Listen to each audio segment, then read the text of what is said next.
Why shall your low end be in mono? Today I will show you how to do this with some simple tools in Ableton and also why you should do it. Let's have a look.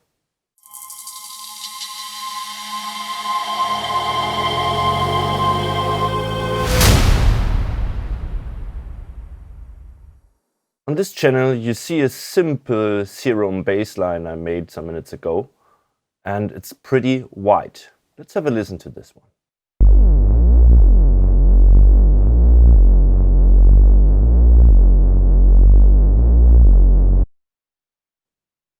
In the vector scope on the right side you see the axis. This is the mid axis and these are the sides. If it's strong on the mid-axis, the signal is more or less mono. The more it drifts to the left and right, the more stereo it has. So let's have a look again.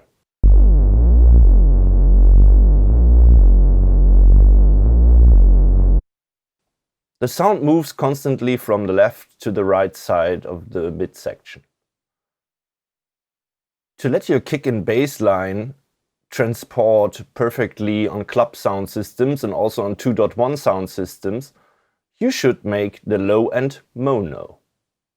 Here's two simple ways. One is to do it with a utility in Ableton. Switch it on and here you have the bass mono switch. Let's put it on the lowest value and try.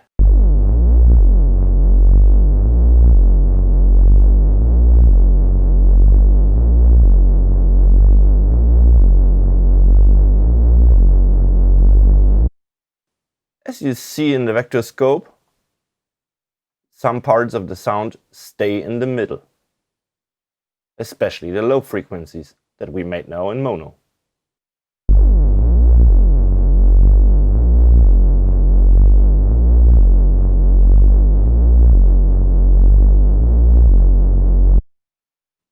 Another way to do this is to use an EQ that has a mid-side option.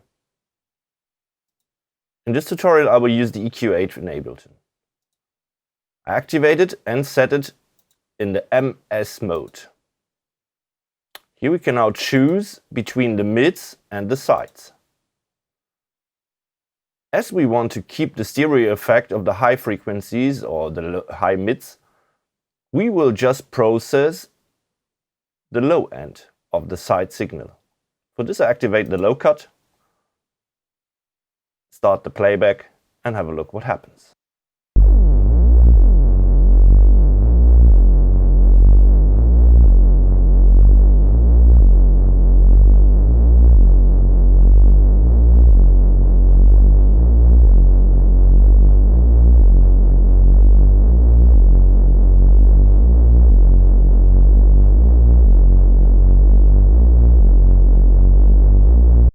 For this sound I would cut the low end up to around 550 Hz.